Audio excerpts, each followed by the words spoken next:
بعد السلام مدن قدومي قرصور يا المحكمة شرفت له السرتاج يسوق بيان صاحب بدي أبو كاتياشا سواء فصل قضب كبقولي الشن حرك حبك عقاب صوماليات فقرديس كوباد حرف كيس إي ما هن مد وفقسن إسلا فقرة سي ويكسر بيان هذه السنياشا محكمة دهور فردية مقعيدو أي كليهين عبدي عثمان عبد الله أيوب محمد عبدي إيو قلد أحمد حسين نصيب درو أبو كاتياشو ما أيسان أرق إيا ما أقان إنه يتشدك لكليهين قف ولبا إيا كالنتا وكلي هاي فالدنبيات كاس دعي نحريس درد أها عداودو أي كتشرتي وأي كعد هاي حاشدة إيدا haddana waxaan rabaa inaan mar labaad aan ku celiyo waxay ka dhigeen sabab oo ay gundig uga dhigeen isurtaagooda qoryaha labada qori ee la hayo ee nambaradoodu ay kala yihiin maxkamadda u soo gudbin doono 71 93 55 iyo qoriga kale oo nambarkiisu uu yahay eber 24 41 waxay yiraahdeen xafiiska xiraalintu ما كلا عدينين سيد اللون ليه سيد اللوكل ليه سيد قرياس ملكية دود اللوكل ليه لما عدينين وحن ربعين عن أعدي وهذا بقى عن أشياء قرية نمبر كيس ويهي تضبطن يكو سجاشن يصدح كنتن يشن وحا إسكاله هذه سنة كوبات أو لقوم جعابو عبد عثمان عبد الله أيا إسكاله السجا أيا قرياس ku geystay falkaas cid kale xataa kuma geysan waxaan u soo gudbin doonaa xilliga la gaaro cadeynteedan maxkamadan u soo gudbin doonaa hadii alla idmo asaga oo ka riday rasaas tirabeela oo aan loo meeldin meesha qoriga labaad nambarkiisu yahay eber 24 41 qorigaas oo magaciisu uu yahay qoryaha nooca loo yaqaan beerlaabka uu leeyahay eedaysanaha saddexaad oo lagu magacaabo Galad Ahmed Hussein وأذيسناها صدق أذيسنا محكمة دهور فردية لحظة كتير آية أسكله كاسو أسقونه كردي رصاص سداسو كلاتا ترابيل الرصاص تاسو أي سبب سدين أين كدلين ونقستين نفتن أي كل أفيان اللهم حريسته مرحومين تدنتي وأن سوق جدين دور محكمة مقعدين سوق جدين دونه حل جل جارو بقولت من يافر هذا بقول يشنا الجواه أذيسنا صدقات من قدوم يجرسوره وحاويري أبو كاته أما أبو كاتياش بقى يذكر عن الله جم جعابه أيوب محمد عبدي قري مودن لمن الشيء كالنت أي كل يهين في الدنبيات كده عي سجال كي بيش طمنات لبكون لبعتني أفر الوحى سوقي ضد كاس مساكين تمرسته وحنا أيضا نربع إن محكمة دو عديو كالنت وكلية ديل كأيوه أو كلية هي كارين وين أيوه كلية هي ولو هذا اللبقري أن نسيبوناك سؤالنا قري صدحان هذا ونجم مقية هي لكن أن سوق بدون دانو إنه قرية سقوتي فالكاسنا وكجيست وليبا رصاصة أنت أقوب بدن أو مرحومين أي سبب سدان قرية وكدعي هذه سنة سنة قوتي وحنا ربعنا هريوسي جلاسي وفقسن قضب كبقول طبعا يا أفر حركة عقابة الصومالية ترتجي سكوبات حرفه س يبي وحنا ربع من قدومي قرصوري المحكمة شرفت له إن أن أعدي تاريخ المركز هيد sagaalkii bishii tobnaad 2025 abaaro saacadu ay ku beegnayd saqdhaxo oo habeenimo xilli abaaro lagu beegay qiyaas ahaantii 8 saac oo habeenimo oo xilliga dadku ay hurdaan ah waxa dhacay faldambiyeed foolxun wuxuushnimo naxariis darro ah cadaawad ay ku jirto isla markaasina dhacdo ugub ah oo hore loo arag marka aan fiirino dhammaangeyga Soomaaliyeed ama si guud dhammaangeyga Soomaaliyeed ama deegaanada Galmudug way jiri jirtay in la isdilo way jiri jirtay oo maaragtay oo rag isdilo oo colaado jiraan wuxuu doonaba sababan hase ahaatee habeenkaas waxa timid dhacdo koow ah oo aan hore loo arag oo dhaqanka Soomaalida ku cusub taasoo lala amakaagay dhammaan meel kasta oo ay joogaan ama ay ku nooshahay qof kasta oo muslim ama Soomaali ah waxa dhacday mudane gudoomiye garsoorayaal maxkamadda sharafta leh saacadaas iyo taariikhdaas aan sheegay eedaysanayaashan saddexda maxkamadda hor fadhiya oo lagu kala magacaabo Cabdi Cismaan Cabdullaahi Ayuub Maxamed Cabdi iyo Galad Ahmed Hussein waxa ay sameeyeen waxa ay ku tashteen mu'aamiro qasadkeeda iyo ficilkeeda wadata waxa ay ku tala galeen inay dad muslimiina oo marasa oo dadka birimageedada inay dhibaateeyaan oo ay laayaan oo ay naftooda ay dhaafiyaan ay ku tashteen waxaan horey loo arag bahayd eedeysanayaasha ayaa siday doonaan bahay isugu imaadaan habeennimadaasi fiidnimadeedii isugu yimid inay duulaan isla markaasina ay dagaal qaadaan wax aliyaalo waxay naf iyo maal arkaanna ay soo dhimaateeyaan ummad muslimiin ah oo degan guryahooda oo hurdaysa xilligaasi habeenka ah waxa ay sameeyeen eedeysanayaashu mudane gudoomiye garsoorayaal maxkamadda sharafta leh waxay sameeyeen way isku imaadeen waa ay tashteen deegaanada ay deganaayeen oo lagu kala magacaabo inta u dhaxaysa qaayib iyo xeen dheere eriyadaas baaldheer maraayo eriyadaas waa deegaano la isla dego dadkaas reemiga ay degaan la wada degaa waxay ku tashteen inay inta isku imaadaan qoriyo gurtaan ay dhibaateeyaan wax aliyaalo waxay arkaan way markay isku imaadeen way baxaan waxay aadeen meelay u duulaan tageen meeshii u duulaan tageen qasadkay doonaan hal ahaadaan mar walba waxay ahayd naf islaama oo qof maaragtay muxtarima oo aan waxba galabsano gurigiisa iska jiifo inay dhibaateeyaan oo ay mar walba soo dilaan bay ahayd qasadkoodu saas u ahaa waa ay baxeen waxay tageen reer berin iska degan oo cabsi xataa looga maaragtay raggii guryaha lahay uga tageen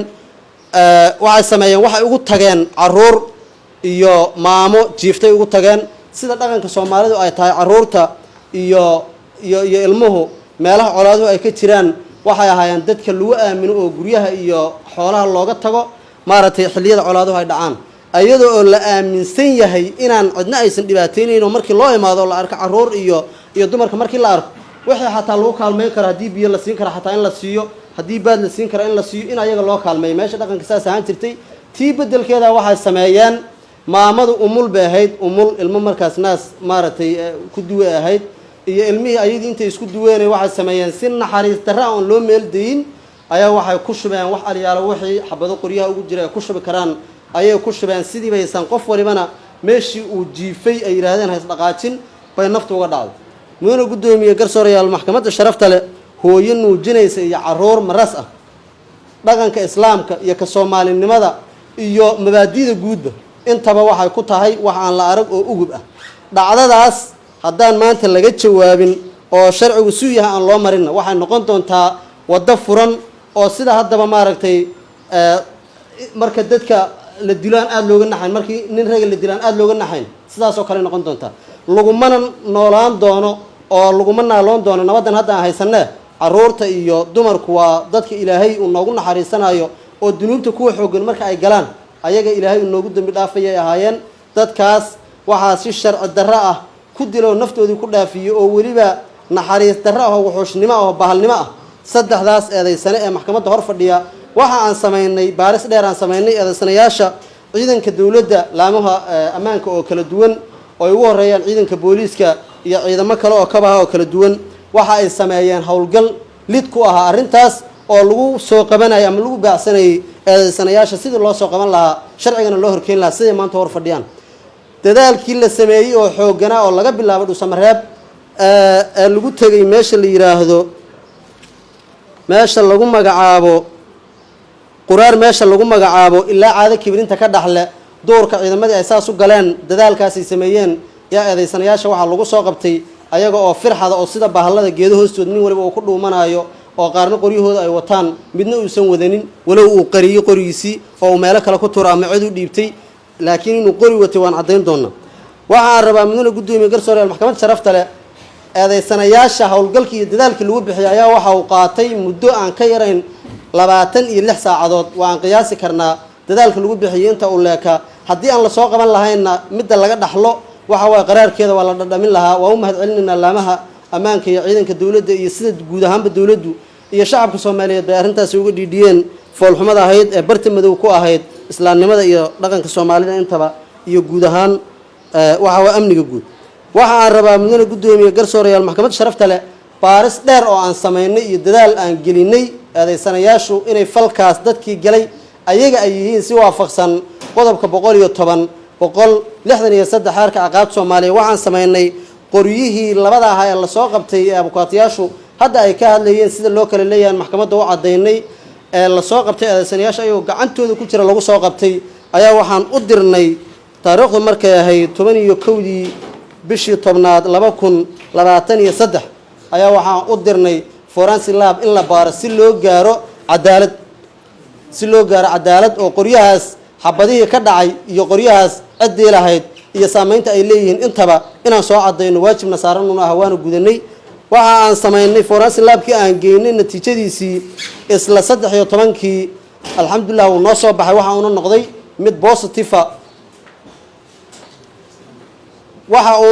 mid positive oo cadeeyay labadaas qori in fooqaqii aan dadaalka ku bixinay aan ka soo qaadnay goobtii falkaasi oo ka dhacay ayaga laga riday aynan yihiin kuwii faldambiyeedka lagu galay marxuumiintu ay sababsadeen ee sida naxariis darrada loogu dilay waxa kale oo forensic labku uu noo soo cadeeyay ayadana in uu jiro qori saddexaad oo laga riday rasaas gaaraysa ilaa 8 xabadood laakiin annagu aysan noo suurto gelin in aan qabanno oo aan soo qabanno oo markii aan suurto gelin ciidanka hawlgalka sameynayay gacanta ku soo dhigaan walow aan aaminsanahay in eedaysanaha saddexaad isagu uu watay gacantiisana uu 8daas xabadood iyo ka badan ka riday kabacdina ama duurarka uu ku qarsaday ama uu dadyow kale iyo sidoo awooday uu ku qari uu dhiibtay sidaasna asagu uu 8daas xabadood oo forensic labku soo saarayna uu qorigaas uga riday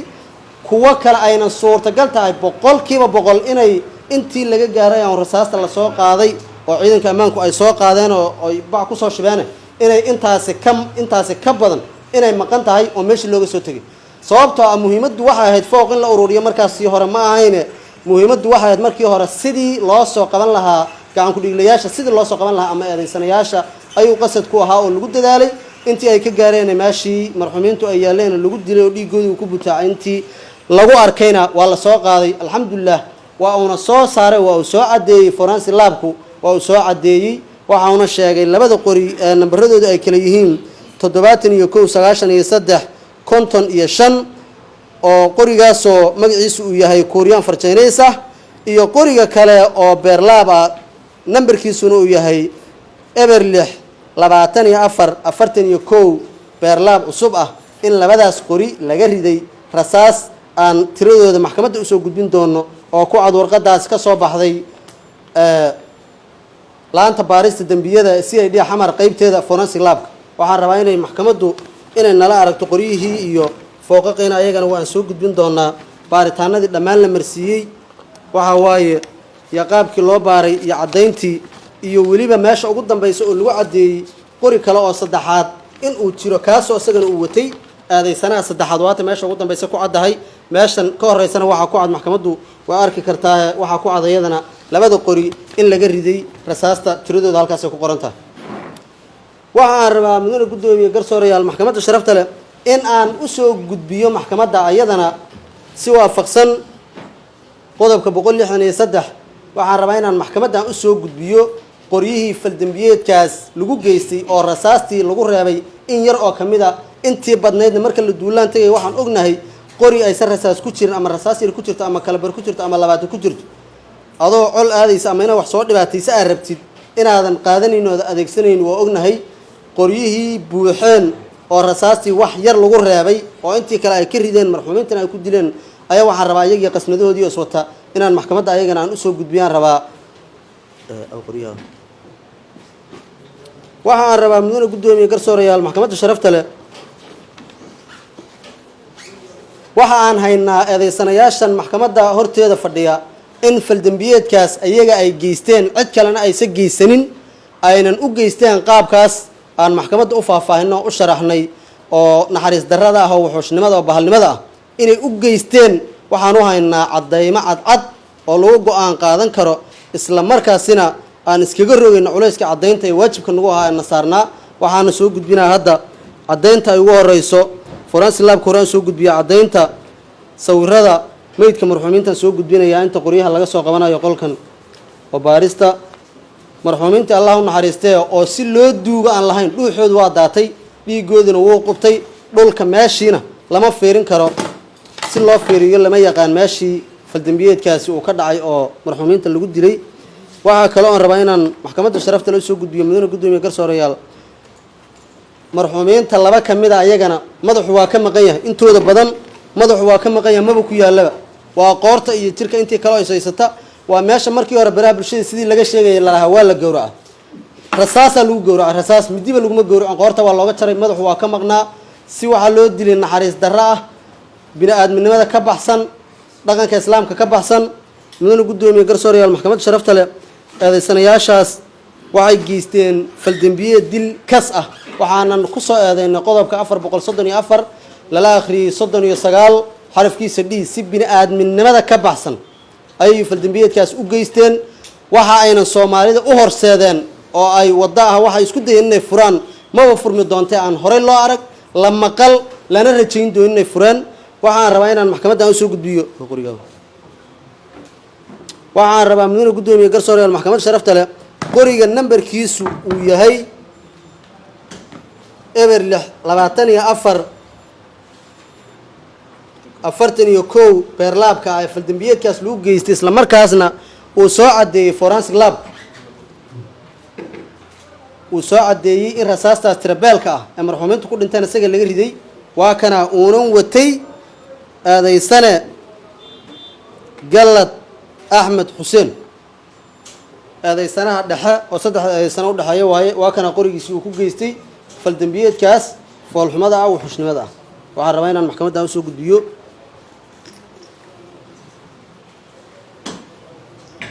qasnadii qorigaas markuu ku talagalay inuu dhibaatadaasi uu geysto qasnadii qorigaas uu geliyay oo uu buuxiyay qasnada oo aan wax rasaasi aysan ku jirin oo uu ku dhameeyay marxuuminta Allah u naxariisto ayadana waatana waxaan rabaa inaan maxkamadda u soo gudbiyo hal xabo oo rasaasi kuma jirto waa ay maranta mudane gudoomiye garsoorayaal maxkamadda sharafta leh aadaysane Abdi Usman Abdullahi oo asaguna faldambiyeedkaas ku geystay qoriga nambarkiisu uu yahay 7193 55 Korean farjaynaysa asagana waa kana waxaan rabaa inaan maxkamadda u soo gudbiyo adeysanaha iska lahaa waa qorigii uu dadka ku dhibaateeyay marxuumintaasna uu ku dilay sida sharci darrada waxaan rabaa mudane gudoomiye garsoorayaal maxkamadda sharafta leh rasaasta ku jirta 4 xabo kama badna waa la tirin karaa 4 xabo kama badna 4 xabo hala ku aray 5 xabo ku jirta ayadana waxa aan rabaa inaan maxkamadda u soo gudbiyaan rabaa waxaan dareemi karnaa si guud qof dagaal tagay oo duulaan tagay oo dad raba inuu soo dhibaateeyo inuunan 10 xabo oo rasaasa iyo 15 xabo midna uu ku shibanaynin inuu buuxsanayo haddii awoodana inuu boosh qaadanayo rasaastii marka waxa meeshaas laga dheehan karaa laga qaadan karaa rasaastii waxa uu ku dhameeyay marxuuminta Allah u naxariisto waa meesha loo maleeyay in la gowracay oo qoorta midi looga jaray ama baangad looga jaray loogama jarin rasaastaas tirabeelka ah ayaa lagu gowracay rasaastaas lagu gowracay waa wax cusub oo nagu soo kordhay inaan hore u aqoon waxaan rabaa mudane gudoomiye garsoorayaal maxkamadda sharafta leh intii meesha laga soo qaaday oo fooqaqa ahayd ee ka dhacday labadaas qori iyo mid ka maqan intaba waxaan rabaa in maxkamadda inaan soo gudbiyo forensic labka la geeyay isla markaasna uu soo cadeeyay in qayb kamidana labadan qori ay ka dhaceen qaybta kale oo badan qoriga saddexaad oo eedeysanaha saddexaad uu watay inay ka dhaceen oo maaragtay rasaastaas oo aan tiradeeda la sheegi karin laakiin annaga intii aan ka awoodnay oo markaasi waxaa noo muhiimsanayd adeegsanayaasha in la soo qabtaa muhiim ahayd in rasaas la soo kurbiyaa muhiim ahayna oo gaaraysa 10 xabaan waxaan rabaa ayadana inaan maxkamadda u soo gudbiyaan rabaa mudane gudoomiye garsoorayaal maxkamadda sharafta leh dhammaan marka intaasi oo dhan la isku soo wada duubo waa cadeymo maangal ah sida qorraxdu ay u caddahay oo kale ama caddada habeenku ay u caddahay oo kaleeto ayaa waa wax aan dahsaarnayn qorraxda sacabo laguma qarin karo in faldambiyeedkaasi uu dhacay eedeysanayaashuna ay galeen aynan ku galeen qoryahaas aan maxkamadda aan u soo gudbiyay aynan la dhacaan rasaasta tirabeelka ah aynan caddahay in qasnaduhu ay maran yihiin oo faaruq yihiin oo rasaastii wixii ku jiray ay ku dhameeyeen marxuuminta Allah u naxariistee waa wax cad oo aan shaki ku jirin intaasi waxa dheer oo aan rabaa in ayadana la wareysto oo uu maaragtay ka hor cadeeyo maxkamadda wixii uu ku og yahay baariga kiiska oo gungaarka ka soo diyaariyay soo tafaftiray waqtiga ku bixiyay xusuus qorka ka soo sameeyay kaasoo lagu magacaabo Mahdi Ali Daahir Cabdulle maxkamaddu waa mahadsantahay